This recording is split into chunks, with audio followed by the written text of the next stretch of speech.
Good morning, students. In my previous video, we have discussed types of flow and we have categorized types of flow on the basis of critical velocity. Here today, we will discuss one new term, that is Reynolds number. Basically, it is a pure number that determine nature of flow of liquid.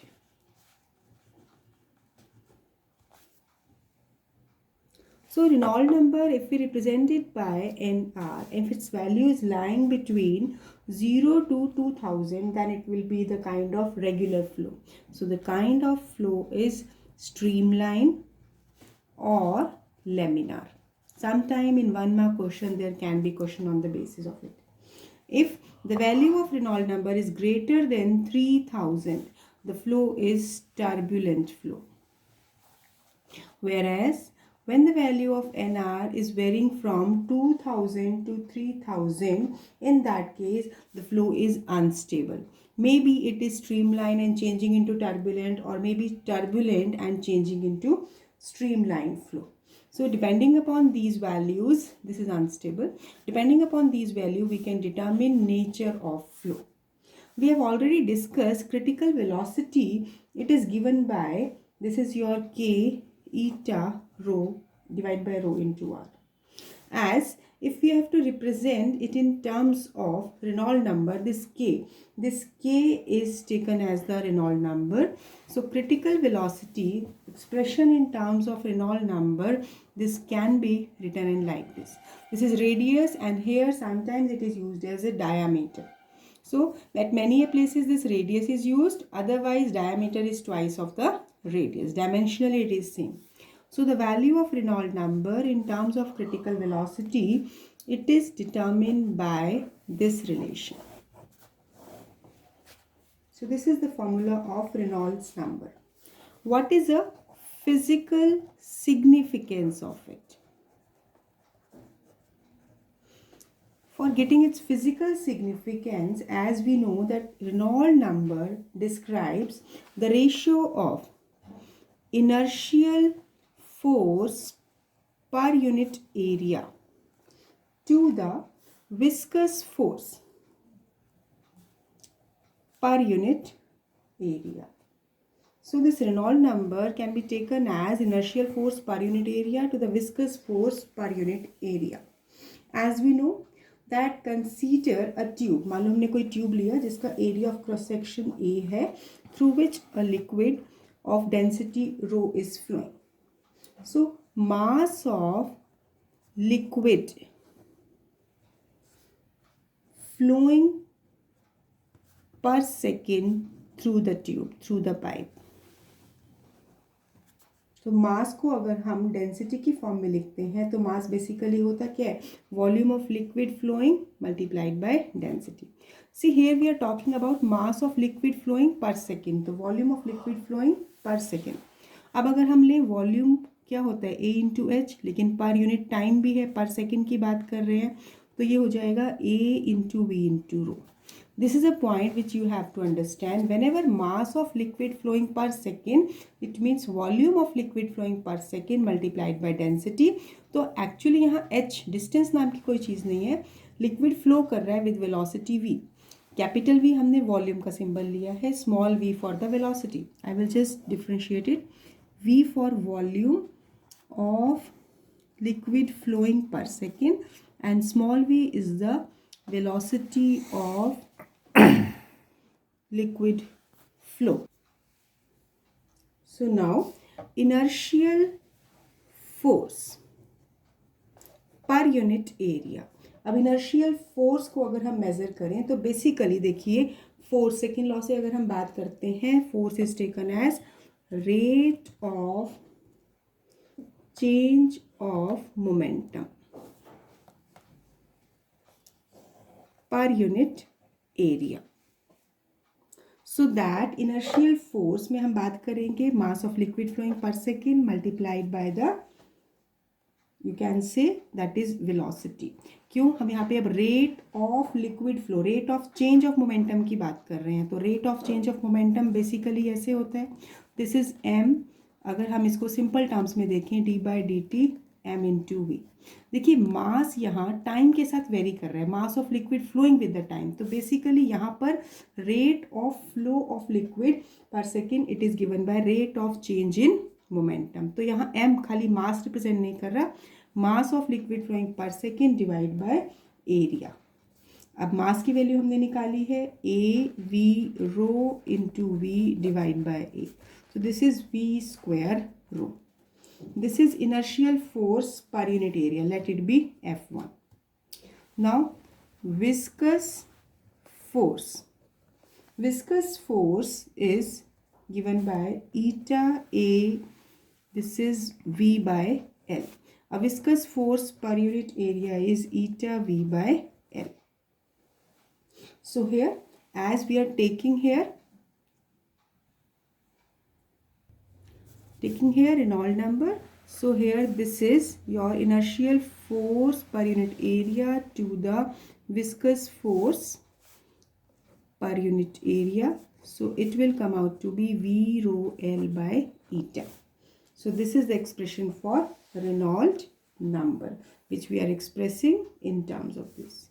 Basically here this L is replaced by R because हम यहाँ पर radius की बात करते हैं, radius of the tube की बात करते हैं। So it is V rho R by eta. Formulae में आपको यहाँ L मिलता है क्योंकि इससे पहले अगर मैंने आपको बताया है वेलोसिटी का रिलेशन, क्रिटिकल वेलोसिटी, वहाँ पर रेडियस टर्म यूज़ किया हुआ है। तो instead of L here R will be used. Now, after getting the basic concept of Reynolds number, let we introduce equation of continuity. This is an important equation and it will help you to understand various conceptual problems. Consider a non-viscous liquid. What kind of liquid? Non-viscous liquid in streamline flow. यानी regular flow में बात करते हैं।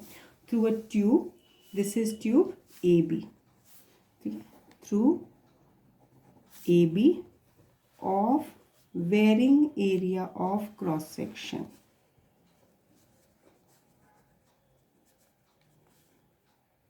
So variable area of cross section है, मान लो हम कहें A1 and A2 be area of cross section of tube. मान लो A end पर A1 है और B एंड पे एरिया ऑफ क्रॉस सेक्शन हमने B लिया। अब as the liquid is flowing here in the form of the layers, तो यहाँ पर मान लो लिक्विड फ्लो कर रहा है, इसकी वेलोसिटी V1 है और यहाँ से आते हुए इसकी वेलोसिटी V2 है। सो कहेंगे V1 is the velocity of flow of liquid eight A end, whereas V2 is the velocity of flow of liquid at B end. Now, one thing that you have to understand, that volume of liquid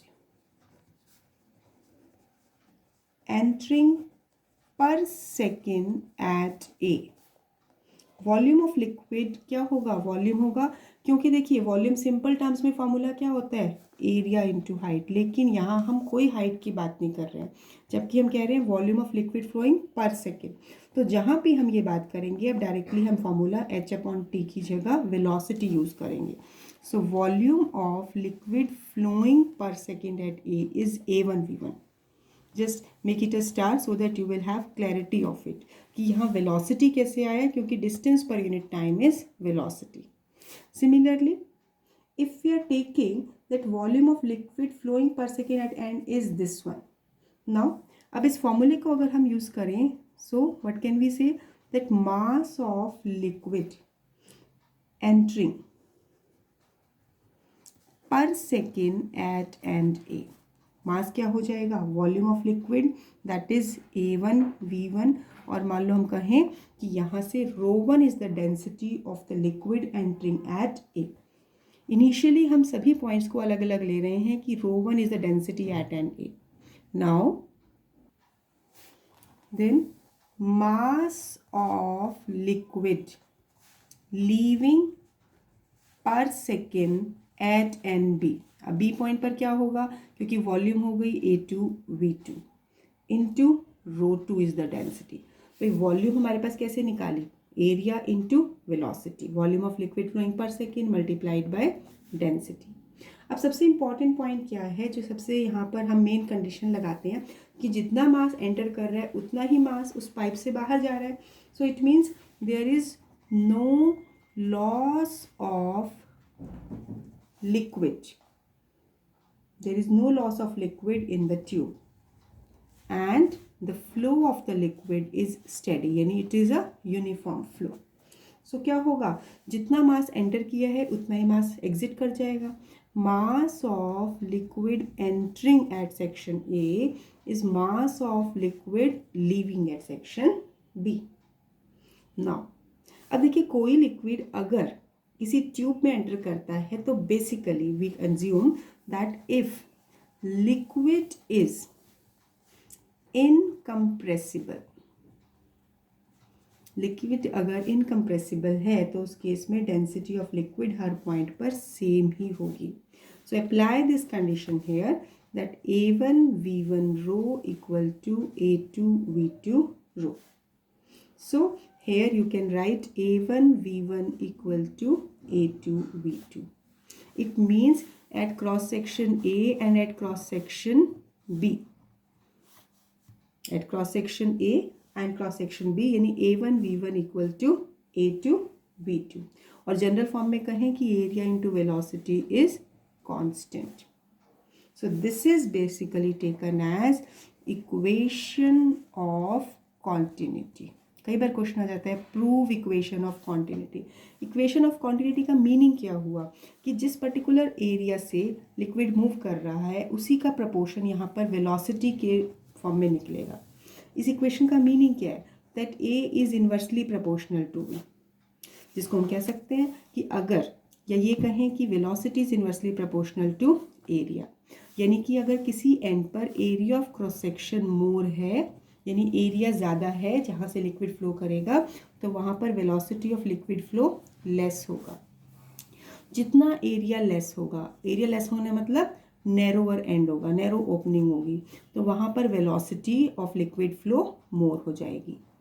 जैसा कि आपने एक streamline की characteristic की थी, streamline की properties कि मोर is a crowding, more will be the velocity of liquid flow. Crowding का मतलब जैसे यहाँ पर एरिया कम हो गया तो यहाँ पर जितनी भी स्ट्रीम लाइन्स आ रही हैं उनको कम एरिया में से पास करना है, तो इसको क्रॉस करते टाइम यहाँ पे जब एरिया कम हो गया तो वेलोसिटी ऑफ लिक्विड फ्लो बढ़ जाएगी. This can be explain on the basis of this equation of continuity. So now it is due to the same reason deep water runs slow और slow water runs deep. So it means when the water enter from, मान लो यहाँ से broader end से narrow end में pipe जा रहा है, water जा रहा है, narrow पाइप में जा रहा है, तो यहाँ एरिया ज़्यादा है तो velocity of liquid flow कम हो जाएगा, और ये एरिया कम हो गया तो velocity बढ़ जाएगी. So when water flowing in a broader pipe enter a narrower pipe, area of cross section of the pipe decreases and hence velocity of water increases. There can be many conceptual questions on this basis which can be answered. So here now this is all about equation of continuity. So you have to just understand its proof and do reason based questions. Now after this, let we discuss energy of a flowing liquid. When a liquid is in motion, let we discuss here three types of energy exist. Pressure energy, potential energy, and kinetic energy. First of all, we will discuss what is pressure energy. This is the energy possessed by a liquid by virtue of its pressure. Energy possessed by a body by virtue of its pressure. So how can we measure? It is measured as work done in pushing the liquid. Work done in pushing the liquid against the pressure. without imparting any velocity to it.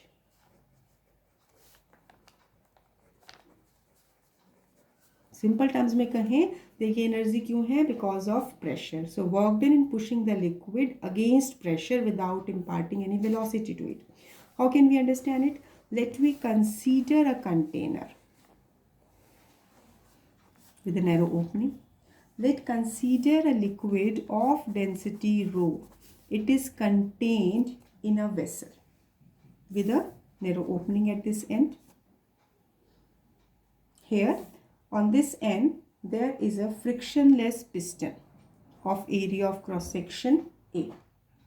Let we are taking that h be the height of liquid through which liquid is filled. So height of free surface of liquid in a tank above the axis of this tube. So hydrostatic pressure on the piston. This is h rho g due to the vertical height column. Let the liquid be pushed in. अब liquid को हम यहाँ push कर रहे हैं with a force in a tank. By pushing the piston very slowly to the left. मान लो इस piston को हम x distance से move कर रहे हैं under a force F. Since the process is very slow, so kinetic energy required by the liquid is negligible. तो कितना liquid इस tank में push होगा? हम कहेंगे volume of liquid pushed into tank. कितना लिक्विड इस टैंक में पुश हो रहा है, क्योंकि पिस्टन का एरिया A है और डिस्टेंस x मूव हो रहा है, तो वॉल्यूम हो गया A into x. So mass of liquid pushed into tank. अब मास के लिए क्या होगा, वॉल्यूम को हम डेंसिटी से मल्टीप्लाई करेंगे, ax rho. So here force on the piston, कितना फोर्स लगा पिस्टन के ऊपर, this is equal to pressure P multiplied by area A.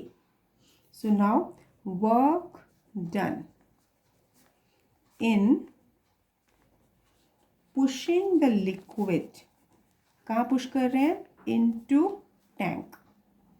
तो that work done is force multiplied by displacement, और force किसके equal है, this force F, this is P into A into X. Where A into X को हम volume की form में भी लिख सकते हैं, इस फॉर्म में भी लिख सकते हैं. So this work done in pushing the liquid against pressure. भाई लिक्विड यहाँ प्रेशर लगा रहा है, लेकिन फिर भी हम एक्स्ट्रा वर्क कर रहे हैं. Work done in pushing the liquid against pressure into the tank without imparting it velocity. हमने कहा कि इसको इतना स्लो मूव किया गया so that the kinetic energy of the liquid required is very small. So here this is the work done. So basically if we take pressure energy per unit mass, तो pressure energy per unit mass अगर हम लेंगे तो basically work done कितना है, pressure energy P into ए into x, और मास कितना है AX रो. तो क्या हो गया P upon row.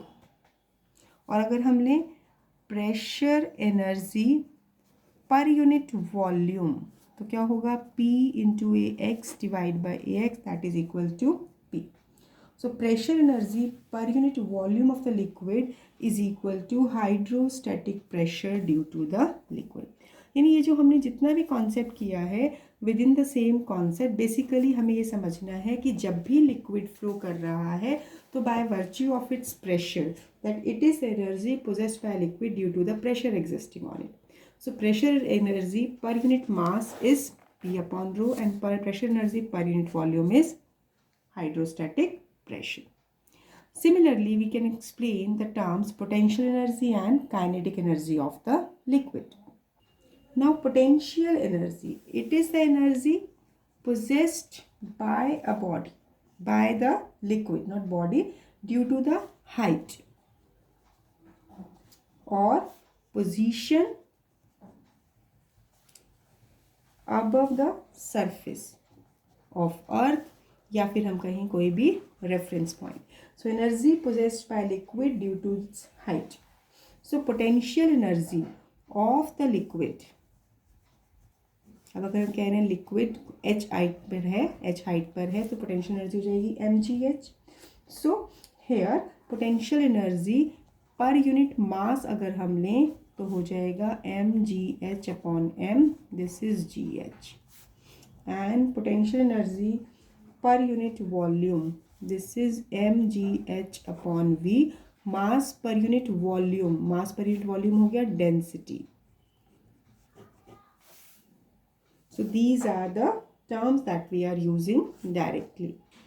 Similarly, kinetic energy.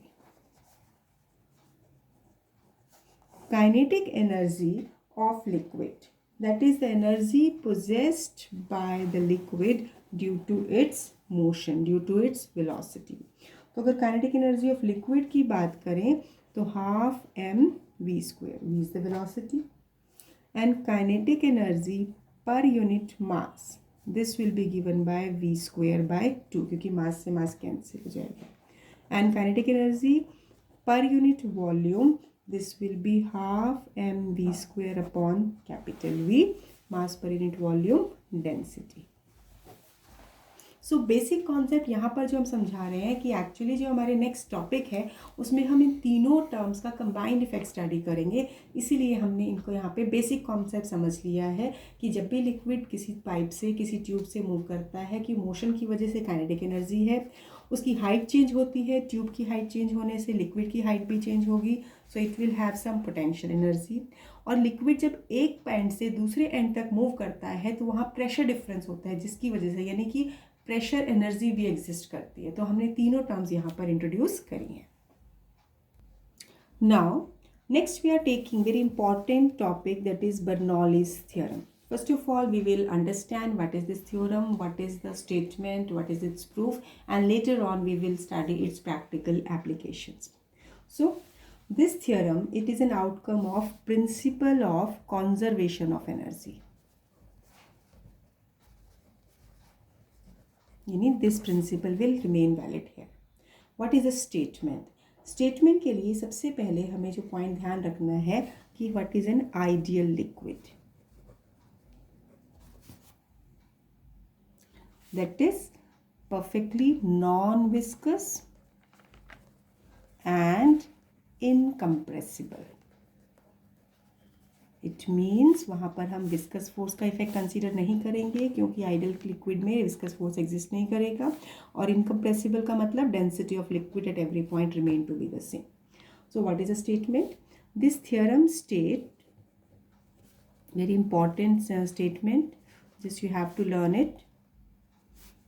This theorem states, because its term is theorem, this theorem states that कौन सा लिक्विड है? For the streamline flow of an ideal liquid, total energy किस किस की है? Sum of pressure energy, potential energy, and kinetic energy per unit mass remains constant at every cross section throughout the liquid flow.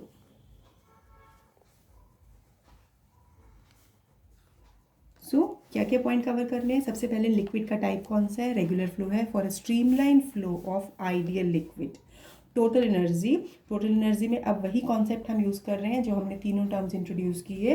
Total energy that is sum of pressure energy, potential energy and kinetic energy per unit mass remain constant at every cross section throughout the liquid flow.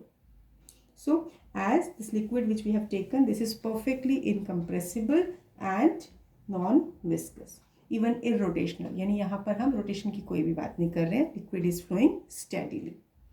अब इसके proof के लिए सबसे पहले ये statement, ये जो Bernoulli's theorem है डायरेक्टली प्रूफ के फॉर्म में आ जाती है, तो इसको बड़े ध्यान से करेंगे. let we consider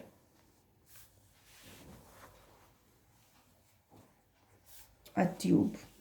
It's not horizontal, that it is like this, slight inclined, और इसके सेंटर से इसकी हाइट, इस एंड की हाइट h1 हम एज्यूम कर रहे हैं, यहाँ से इसकी हाइट हम ले रहे हैं h2। सबसे पहले हम स्पेसिफिकेशंस करते हैं। मान लो इस सेक्शन को, क्रॉस सेक्शन को हमने A से रिप्रेजेंट किया, इसको हमने B से रिप्रेजेंट किया। तो अब देखिए hair, so here as per it, let we do कि it's cross section A and B, let we do few specifications। अब हम लेते हैं, let P1 be the pressure applied on the liquid at A, pressure। let P2 is pressure applied on end B, on the liquid at end B। Now this tube is of variable area of cross section. Let A1 and A2, these are area of cross section of the tube at A end and B। H1 H2 जो हमने अभी height बताई है, that is mean height, क्योंकि हम इसके centre point से ले रहे हैं, mean height of cross section area A at end A and at B। From reference point कह सकते हैं या फ्रॉम ग्राउंड से कह सकते हैं। yes, most important point, velocities। V1 and V2 are the velocity of liquid flow at end A and B। as liquid is ideal liquid, it is incompressible, so rho is the density of liquid flowing through a tube। तो अब देखिए सबसे पहले हम कह रहे हैं, as per this diagram, liquid कहाँ से कहाँ जा रहा है, it is moving from A to B, यानी लोअर लेवल से अपर लेवल तक जा रहा है। तो लिक्विड को फ्लो करने के लिए लोअर से अपर लेवल पर what we take, pressure at an A1 must be greater than pressure at point B। अगर ये कंडीशन नहीं होगी, लिक्विड ऊपर नहीं जा सकता। जैसे आप ध्यान से सोच सकते हैं कि हमें अगर वाटर को टैंक में हमें भरना है तो हमें क्या इलेक्ट्रिक मोटर यूज़ करना पड़ता है। वो इलेक्ट्रिक मोटर करता क्या है, बेसिकली वो प्रेशर डिफरेंस जनरेट करता है, जिसकी वजह से वो लिक्विड हायर लेवल पर जाता है। So we will write that as liquid flows, कहाँ से कहाँ, from A to B, so it means P1 is greater than P2, or you can say liquid can only flow only if pressure at an A is greater than pressure B। now mass of liquid crossing per second throughout any cross section is same। Mass of liquid हमने equation of continuity में भी कहा है कि जितना liquid एक point से enter कर रहा है उतना ही मास एग्जिट भी कर रहा है। इसका मतलब mass of liquid entering at what end, that is A2 V2 rho, A1 V1 rho, यानी ये volume of liquid flowing per second multiplied by density, this is equal to mass. जितना मास एंटर कर रहा है उतना ही exit कर रहा है या लीव कर रहा है। तो डेंसिटी को अगर हम राइट हैंड साइड पर ले जाएं, A1 V1 equal to A2 V2, this is mass per unit density, जिसको मैं कहूँगी volume, capital V symbol for volume. अब हमने डायग्राम में भी मेंशन किया है कि A1 is the area of cross section at A, और फिगर में हमने दिखाया है A1 is greater then A2। अब A1 is greater then A2 है, तो as per this equation you can say that V2 is greater than V1। इसका मतलब जहाँ पे एरिया नैरो है वहाँ पर लिक्विड फ्लो की स्पीड बढ़ जाएगी। सो अब इसके बाद इन पॉइंट्स के बेसिस पर यहाँ पर हम डिफरेंट टाइप्स ऑफ एनर्जीज जो हमने डिफाइन की थी, pressure energy, potential energy, kinetic energy, उनको यूज़ करते हैं। तो सबसे पहले जो प्रेशर डिफरेंस है जिसकी वजह से लिक्विड फ्लो कर रहा है, so that will exert force. So force on liquid at cross section A, force on liquid at section A, it will be P1 into A1, whereas force on liquid at cross section B will be P2 into A2। तो अब क्या कहेंगे हम, इस force की वजह से liquid move कर रहा है तो कितना वर्क डन हो रहा है, work done per second on liquid by pressure energy. अब ए पॉइंट पर इस प्रेशर एनर्जी के से कितना वर्क डन हो रहा है, तो ये क्या होगा, force multiplied by the distance होना चाहिए। लेकिन हमारा सबसे इम्पॉर्टेंट पॉइंट यहाँ जो हमें बताना है, work done per second, work done per second है तो हम इसको डायरेक्टली लिख देते हैं P1 A1, ये प्रेशर हो गया, मल्टीप्लाइड बाय वॉल्यूम, यानी ये जो प्रेशर इनटू एरिया, यानी ये हो गया force multiplied by velocity, P1 A1 into V1। अब यहाँ से वर्क डन पर सेकेंड ये किसके इक्वल है, A1 V1, यहाँ से देखिए A1 V1 है वॉल्यूम के इक्वल, तो डायरेक्टली क्या मैं लिख सकती हूँ, थोड़ा सा ये पॉइंट ध्यान से समझने का है। वर्क डन का फॉर्मूला होता है फोर्स इनटू डिस्प्लेसमेंट। अब अगर हम कहें कि लिक्विड की यहाँ पर डिस्टेंस कवर्ड नहीं है, हम कह रहे हैं कि एक पॉइंट पर वेलोसिटी V1 है, दूसरे पॉइंट पर वेलोसिटी V2 है, तो डिस्टेंस पर यूनिट टाइम हो गई वेलोसिटी, तो यहाँ पर F इंटू वी। तो ये जो V1 हमने यूज़ किया है वो ए सेक्शन पर, ए क्रॉस सेक्शन पर वेलोसिटी है, और इस फोर्स को हम लिख रहे हैं P1 A1। So this is work done on the liquid by pressure energy at point A. Similarly, after this is just for understanding, work done per second on the liquid, obviously by pressure energy at B point, ये कितना होगा, force B point पर होगा P2 A2 into velocity V2, जिसको मैं further लिख सकती हूँ P2V। सो इसका मतलब P पॉइंट पर, A पॉइंट पर प्रेशर है P1 और B पॉइंट पर प्रेशर है P2, तो जिसकी वजह से प्रेशर की वजह से वर्क डन हुआ। अब net work done per second कितना होगा, net work done per second, this will, so this net work done per second क्या होगा, अब देखिए क्योंकि P1 प्रेशर ग्रेटर है P2 से, तो ये होगा P1V माइनस P2V। यहाँ ये पॉइंट हेल्प करेगा क्योंकि P1 is greater then P2, तो net work done per second को हम लिख सकते हैं P1 minus P2 into V। Now अब देखिए जो हमने इसका डायग्राम बनाया है, you have to see the original diagram. I have shifted page, so I am just redrawing it.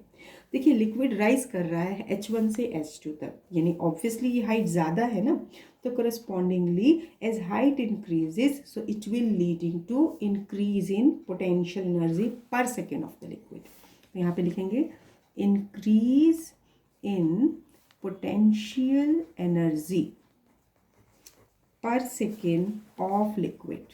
कब इंक्रीज हो रही है, from point A to B, यानी लिक्विड जब A से B तक फ्लो कर रहा है तो हाइट की वजह से पोटेंशियल एनर्जी चेंज होगी, दैट इज इंक्रीज होगी। और पोटेंशियल एनर्जी का फॉर्मूला होता है mgh2 B पॉइंट पर minus mgh1। Similarly as there is, you can say that इस पॉइंट पर देखिए यहाँ पर एरिया ऑफ क्रॉस सेक्शन ज़्यादा है, A1 is greater then A2, तो हमने कहा यहाँ वेलोसिटी कम होगी as compare to at this point velocity, तो इसका मतलब काइनेटिक एनर्जी भी बढ़ जाएगी। जब B सेक्शन पर, B एंड पर वेलोसिटी बढ़ गई तो kinetic energy is also increasing, so you will write increase in kinetic energy per second of liquid from end A to B। ये कितनी हो जाएगी, half mv2 square minus half mv1 square. So basically recall करें तो हमने यहाँ 3 points किया है। सबसे पहले हमने यूज़ किया है इक्वेशन ऑफ कॉन्टिन्यूटी में mass of liquid entering per second equal to mass of liquid leaving per second. दूसरा concept of that work done by pressure energy, तो net work done by pressure energy, increase in potential energy, increase in kinetic energy per second. Now, the most important point, according to work energy principle, work energy principal क्या कहते हैं कि accordingly, यानी जो work done हो रहा है वो किस तरह से यूटिलाइज हो रहा है, यानी work done by pressure energy, liquid जब इस पाइप से फ्लो कर रहा है तो यहाँ जो प्रेशर इसको वर्क डन करा रहा है उसकी वजह से लिक्विड की हाइट भी चेंज हो रही है, यानी पोटेंशियल एनर्जी चेंज हो रही है, और मोशन चेंज हो रहा है, यानी काइनेटिक एनर्जी भी चेंज हो रही है। तो हम कहेंगे as per work energy theorem you will say work done per second on liquid, कौन कर रहा है ये work? By pressure energy, this is equal to increase in potential energy per second plus increase in kinetic energy per second। इस result को आपको retain करना है, इसी के अकॉर्डिंग आप वैल्यूज पुट करेंगे। अब work done per second on liquid by pressure energy, net work done क्या था? P1V minus P2V। Increase in potential energy कितनी है? mgh2 minus mgh1। Increase in kinetic energy half mv2 square minus half mv1 square. तो अब इसके accordingly next step हमारा क्या होगा? We will just arrange all one suffix terms on the one same side. तो ये हो जाएगा P1V plus mgh1 plus half mv1 square, और सेकेंड सफिक्स की टर्म्स इधर ले लें, P2V plus mgh2 plus half mv2 square. Now divide both sides by m, तो m से डिवाइड कर दें। Firstly, I will just show all the steps, then in the next step I will remove this m।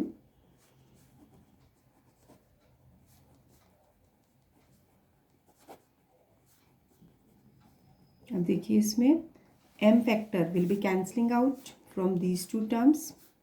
तो यहाँ क्या बना? मास per unit volume क्या होता है? Density P1 upon rho plus GH1 plus half V1 square equal to P2 upon rho, density same है liquid की, plus GH2 plus half V2 square.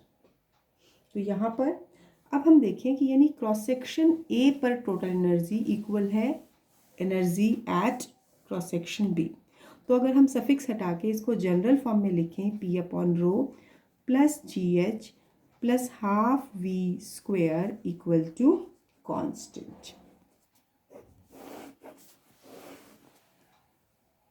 where this P upon rho, this is, you can take it as pressure energy per unit mass, GH, this is potential energy per unit mass, and half V square, this is kinetic energy per unit mass.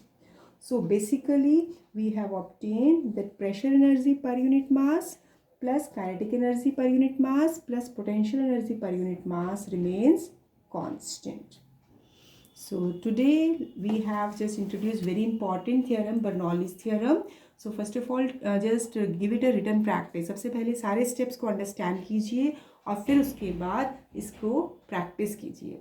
Tomorrow we'll continue with the same topic with the new concepts. Revise the concepts thoroughly. Thank you. Have a nice day.